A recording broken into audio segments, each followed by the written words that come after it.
Muy buenas tardes a todas, a todos ustedes, señoras diputadas, señores diputados. Con su permiso, señor presidente, yo quiero iniciar esta participación saludando y agradeciendo no nada más la presencia o la coincidencia, el trabajo compartido a favor de Durango y del país de nuestro amigo, el señor gobernador constitucional del estado, Esteban Villegas. Esteban, muchas gracias.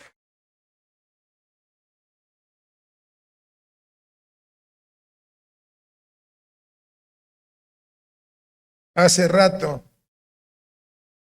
en tono de broma, pero muy en serio, que alguien me recomienda aquí, la verdad es que nos caímos bien desde la primera vez que nos encontramos.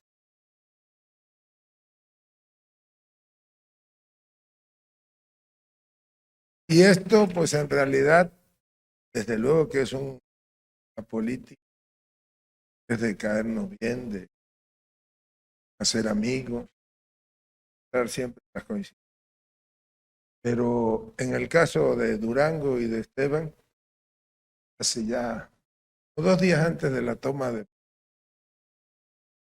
la República, me dijo, oye, vas a ir a darme a Durango, a la toma. No tengo el gusto de conocer, pero, pero tenga ningún, va a contar Durango y él siempre y el apoyo total.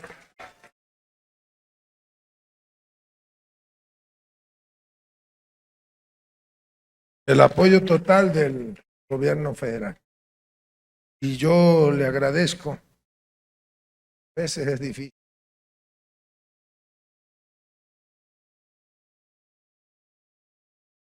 Caso, verdaderamente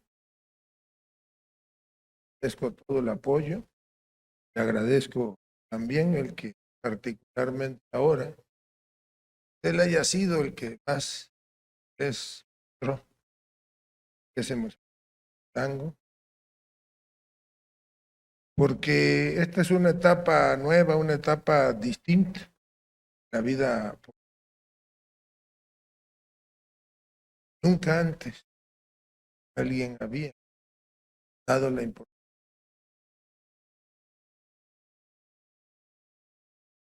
El presidente de la República, en cuanto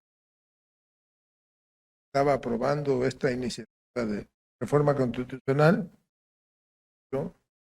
Que el siguiente paso era voto, presos locales, tuviésemos la humildad, tuviésemos la lista de miras a plantearles a ustedes, puedan apoyar a la.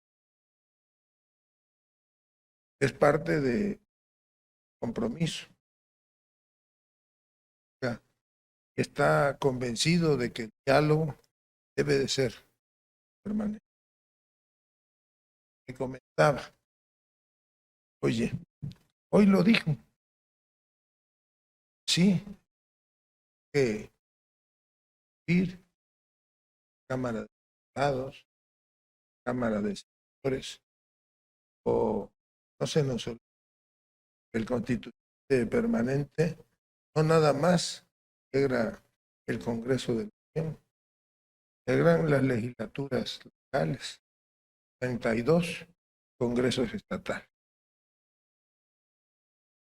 Nosotros, pues tenemos que augurar un ejercicio democrático. Vamos sí a escucharlos, que nos escuchen, que más allá vamos a construir, estado por estado, todo el país, una nueva etapa sobre todo cuando se trata, como este caso, de la seguridad en la persona y bienes de todos los mexicanos sin una exclusión. Hay que hacer esfuerzo por que haya plena reconciliación. Este es un tema en el que seguramente no tenemos diferencias. Podemos diferir, desde luego, en la visión política, pero el objetivo es el mismo y finalmente requiere la unidad de todas y de todos los mexicanos. Y yo quisiera también, porque honor a quien honor merece, primero comentarles que no es esta una iniciativa que haya presentado el titular de la iniciativa, la presentó el 2 de septiembre de año en la Cámara de Diputados Federal, una exdiputada federal, está presente, paisana de ustedes, es la autora de la iniciativa, Yolanda de la Torre, que hoy es la presidenta del tribunal.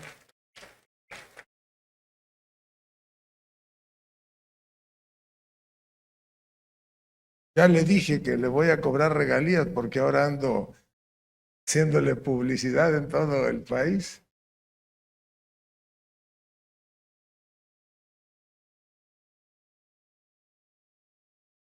Y sucede que, miren, se lo voy a platicar tal cual es. El día último de agosto de este año, Ignacio Mier, que es el coordinador de los diputados federales de Morena y presidente de la Junta de Coordinación Política de la Cámara de Diputados, me llamó, me dijo, salud, oye, ¿no te han hablado nuestros amigos? Bueno, pues no sé a qué amigos te refieras. Como era por teléfono, ya vean, todavía queda en algunos casos la costumbre esa de grabar llamadas. Me vuelven a insistir, pues nuestros amigos, ¿qué amigos, Nacho? Mira, esos de los de la reforma eléctrica. Y le digo, mira, no te entiendo, pero venme a ver. Y fue a la oficina y mira, es que me buscaron, nacional del coordinador de estados federales de Moreira.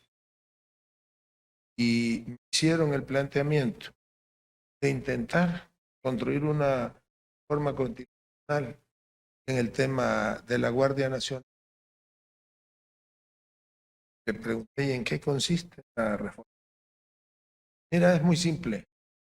La diputada Yolanda de la Torre, la conoce, compañeros, elaboró una iniciativa para modificar el plazo en el cual la Guardia Nacional debiera de prestar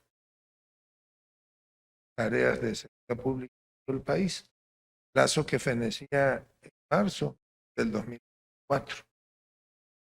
Y la idea, me dice, es aumentar 4 años para que la agencia sea de 9 y no de 5. Le digo, bueno, pues déjanos pensar.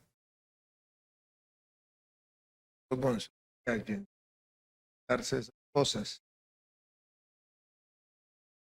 Ya saben que,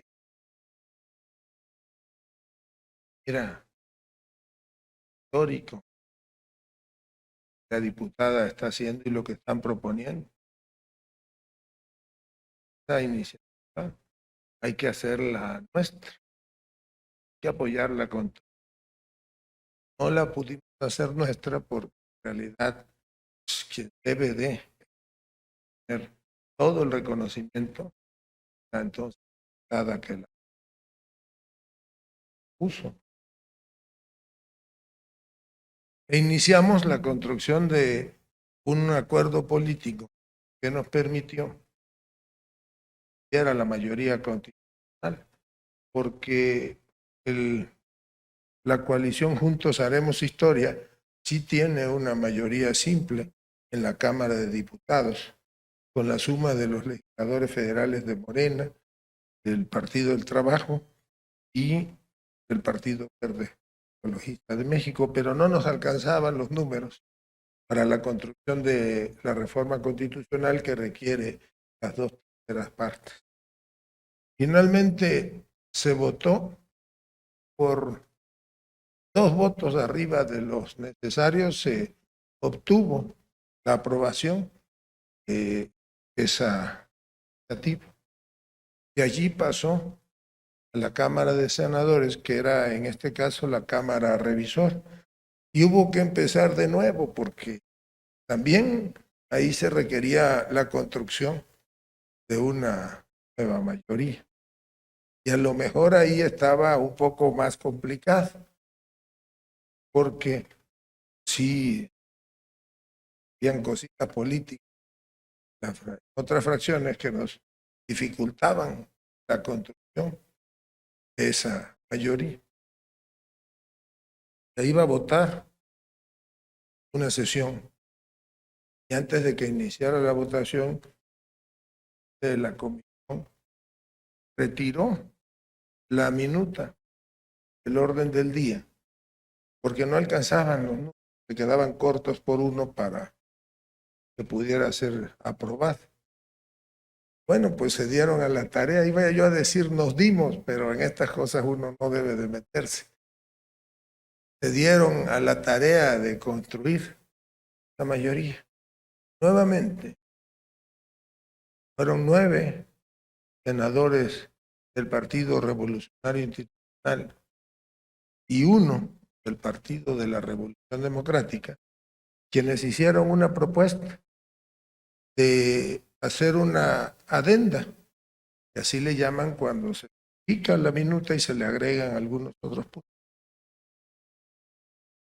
Y con ello, pues se pudo construir una mayoría calificada. Yo recuerdo que, entre otros, quienes más impulsaron, incluso redactaban las propuestas, eran la senadora Silvana Beltrones, el senador Jorge Carlos Ramírez Marín y el senador Miguel Mancera. Y se consolidó un bloque que pudo obtener la mayoría calificada.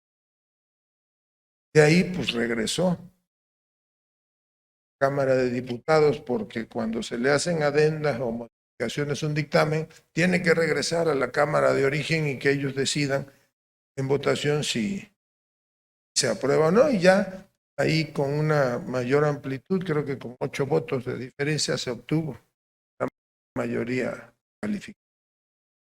Y pues por eso estamos hoy aquí, porque ustedes son parte del constituyente permanente. Sin la aprobación mayoritaria de las legislaturas locales, pues no tiene viabilidad una reforma constitucional. Y antes, otras épocas, pues era un estilo distinto y lo que se acostumbraba es que la Cámara de Diputados o de la de Senadores, dependiendo de cuál hubiese sido la Cámara de origen, de la Secretaría de Gobernación, hablaban a los congresos locales. Decían, oye, ahí te mando la minuta, pero apúrense a ver quién llega primero. Ni siquiera había llegado la minuta y ya reportaban que estaba aprobado. Nosotros consideramos que esto no debe de ser. Nosotros entendemos, desde luego, que la Cámara de Diputados, los diputados federales, pues representan al pueblo. Los senadores representan a los estados de la federación. Y ustedes representan al pueblo en sus entidades federativas, pero son la parte más cercana de la representatividad más cercana al pueblo. Fue el que lo eligió, ya sea por mayoría relativa o por mayoría plurinominal. Y esa representatividad merece todo nuestro respeto y nuestro reconocimiento y nos obliga a trabajar de ahora en adelante buscando coincidencias. Yo no sé si se pueda volver a dar, pero igual en una de estas, como en un mes venimos a promover la reforma constitucional en materia electoral, igual y se puede intentar la reforma energética que el país requiere. Lo más probable es que primero sí haya la posibilidad de una reforma. Pero en estos y en los temas que se requieren y en los momentos que se requieran, nosotros vamos a estar siempre en la disposición de platicar, de construir con todos y cada uno de ustedes y todas las legislaturas del país. Respetamos y desde luego las diferencias políticas e ideológicas, pero ya esto ya se tratan de asuntos que van más allá.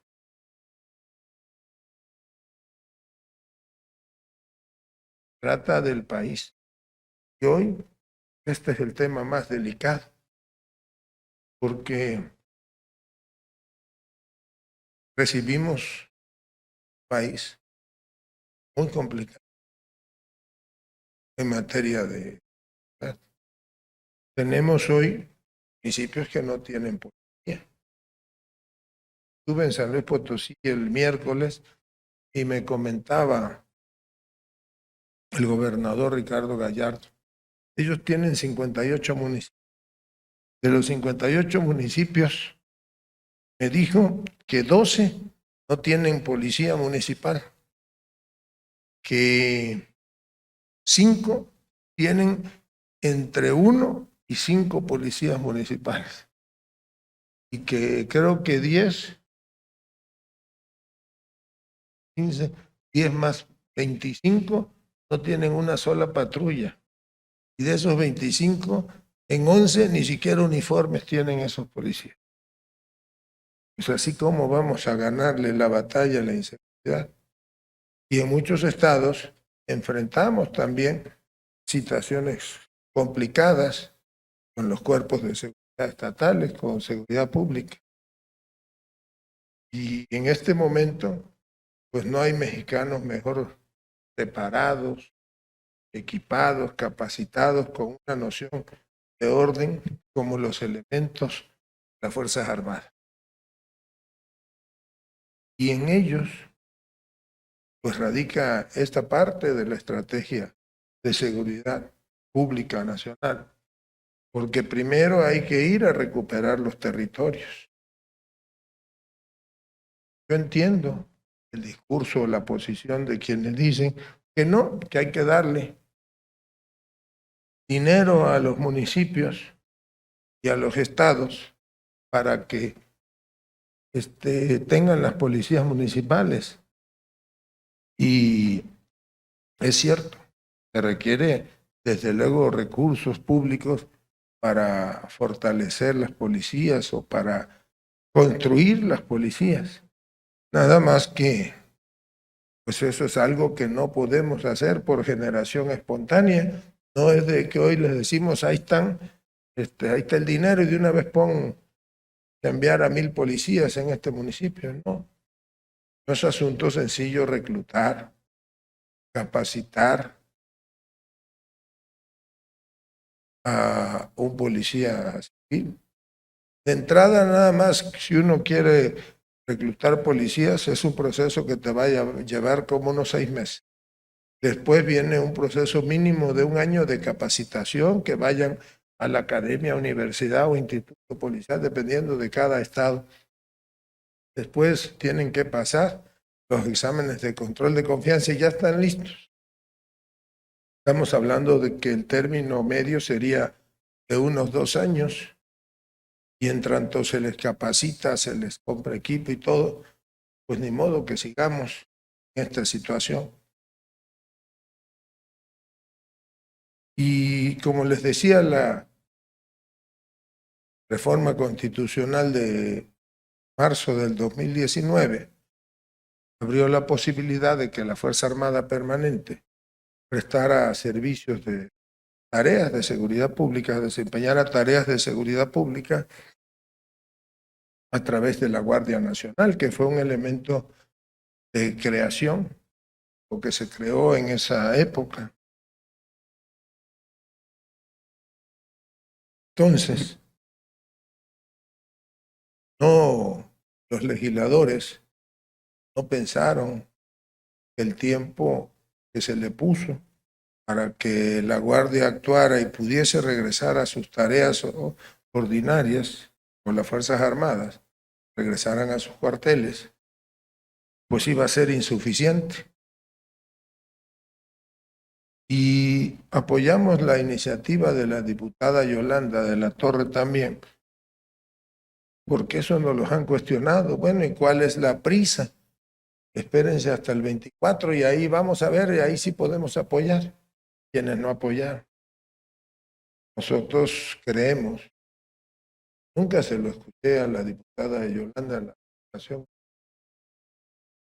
la oportunidad de platicar, pero yo soy un convencido que ella comparte la idea de que en marzo del 2024, pues el país ya va a estar inmerso en un proceso electoral, porque 3 meses después van a renovar la totalidad de la Cámara de Diputados, la totalidad de la Cámara de Senadores, 9 gubernaturas, el 65% de los congresos locales, más de la mitad de los ayuntamientos del país, y sobre todo, pues vamos a elegir al próximo pública. Entonces, pues todo mundo va a andar pensando en otras cosas, menos en construir un consenso que le dé la viabilidad a la tarea de seguridad pública. Por eso, pues, adoptamos la iniciativa. Finalmente, los senadores hicieron las adendas que ya les había comentado. Y aunque ya la reforma constitucional del 19 señalaba que la participación de la Fuerza Armada Permanente en las tareas de seguridad pública debía de ser de manera extraordinaria, regulada, fiscalizada, subordinada y complementaria, se le agregó la definición que la Suprema Corte de Justicia ha hecho de esos puntos, de tal manera que ya se le va indicando a las Fuerzas Armadas Permanentes, al gobierno federal, a los gobiernos estatales y los municipales, cuáles serán los parámetros de actuación de la Fuerza Armada Permanente en tareas de seguridad pública. Y le adicionaron a la iniciativa un párrafo que puede ser, o que para nosotros es más importante. Se lo voy a comentar, dice el párrafo: la Fuerza Armada Permanente realizará las tareas de seguridad pública con su organización y medios y deberá capacitarse en la doctrina policial civil establecida en el artículo 21 de la Constitución. ¿Por qué sostenemos que este es el párrafo más importante de la reforma? Por una simple y sencilla razón. Hace algunos meses, las cámaras de diputados y senadores, el Congreso de la Unión, aprobó una serie de reformas, leyes de las que se consideran secundarias, entre las cuales están la Ley Orgánica de la Administración Pública Federal, la Ley del Ejército y Fuerza Aérea, la Ley de Ascensos y Recompensas del Ejército y Fuerza Aérea. Y por esta reforma, a la Secretaría de la Defensa Nacional, que es un ente administrativo y operativo, que tenía hasta esa fecha 2 órganos, el Ejército Mexicano y la Fuerza Aérea Mexicana. Ahora se le agregó un tercero, que es la Guardia Nacional. Y cuando el legislador aquí habla de con su organización y medios, se refiere a la organización y medios de la Secretaría de la Defensa Nacional. Y ustedes quienes son quienes hacen las leyes saben que hay interpretaciones explícitas e interpretaciones implícitas.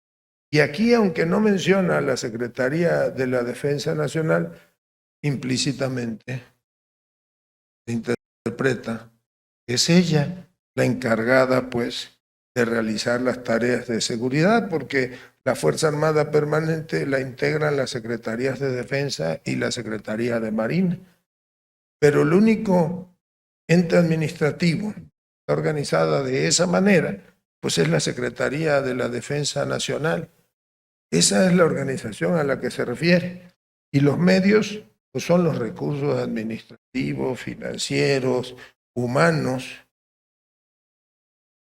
de equipo, de los que dispone la Secretaría de la Defensa Nacional.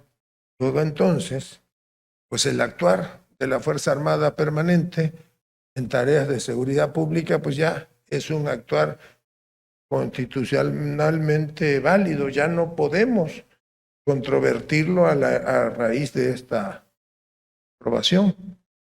Y todavía fueron más allá porque propusieron, lo cual se hace, porque si algo tenemos en estas épocas, pues es un ejército respetuoso de los derechos humanos, pero lo dejaron plasmado en otro párrafo y dice que el actuar de la Fuerza Armada Permanente tendrá que observar siempre el respeto a los derechos humanos tutelados en la Constitución y a los contenidos en tratados internacionales que México haya firmado y que no contravengan al texto constitucional.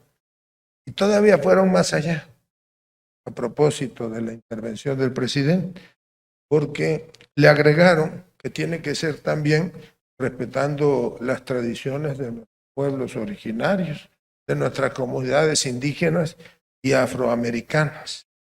Y eso nunca antes se había legislado en la historia de este país. Y en una última redacción, pues aprobaron el que ahora sí detalle cómo va a ser el proceso transicional. Y se crea un fondo que tendrá carácter permanente y que será constituido el próximo año. ¿Por qué no hablan de que se vea reflejado en el presupuesto? Porque también los legisladores hicieron otra reforma, que esta fue a la ley de instituciones de crédito, por la cual los recursos que estén en cuentas bancarias congelados o sujetos a algún proceso puedan ser de manera casi inmediata trasladados a la tesorería de la Federación para que ésta constituya ese fondo. Al día de hoy hay Comisión Nacional Bancaria de Valores, la Procuraduría Fiscal de la Federación, la Unidad de Inteligencia Financiera del Gobierno Federal tienen detectadas cuentas producto de actividades ilícitas del narcotráfico, de la extorsión telefónica, por ejemplo, defraudación de algún tipo, del orden de los 27,000 millones de pesos. Si mal no recuerdo, al día de ayer eran 27,343 millones de pesos. Ese va a ser el recurso de inicio del fondo permanente que se va a constituir en el transcurso del próximo año. ¿Y cómo se va a dividir ese recurso? El 45% va a ser trasladado a las Fuerzas Armadas, el 30% va a ser trasladado de manera directa a los estados y el 25% a los municipios, con la condición de que tienen que ser utilizados para tareas de seguridad pública. Básicamente, ¿en qué lo van a utilizar los municipios o los estados? Porque esa es la obligación primigenia, pues en el reclutamiento, capacitación, organización y equipamiento de los policías civiles que van a terminar y lo harán paulatinamente sustituyendo a los elementos de las Fuerzas Armadas Permanentes que en tanto, pues, perdón, estarán prestando tareas de seguridad pública. Y por eso aplica el plazo que se vence en el 2028. Ahí está, pues, en el horizonte cuál es el tiempo que tenemos para que esto bien empiece a funcionar plenamente. Básicamente eso es lo que contiene la iniciativa. Yo aquí aprovecho para reconocer a los legisladores federales por Durango que votaron a favor de esta iniciativa. Está la diputada federal Marta Alicia Arriola Martínez de Morena, el diputado federal Omar Enrique Castañeda González de Morena,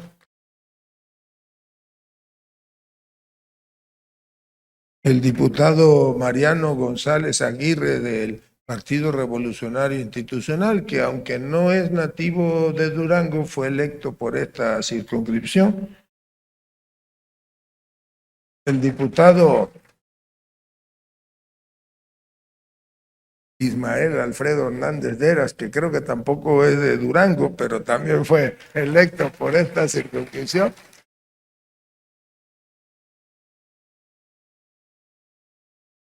Fue mi compañero diputado, senador. No coincidimos en las épocas de la gubernatura, pero nos conocemos desde hace muchos años, cuando empezábamos esto de la política, es nuestro amigo Ismael. También la diputada María de Jesús Pérez del PT, que votó a favor. Y en la primera vuelta, pues también la diputada Yolanda de la Torre votó a favor.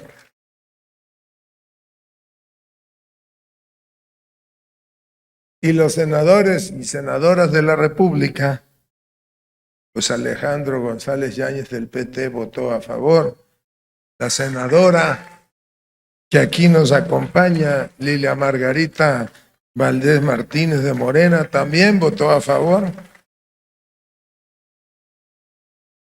Y el senador José Ramón Enríquez Herrera de Morena, que también votó a favor.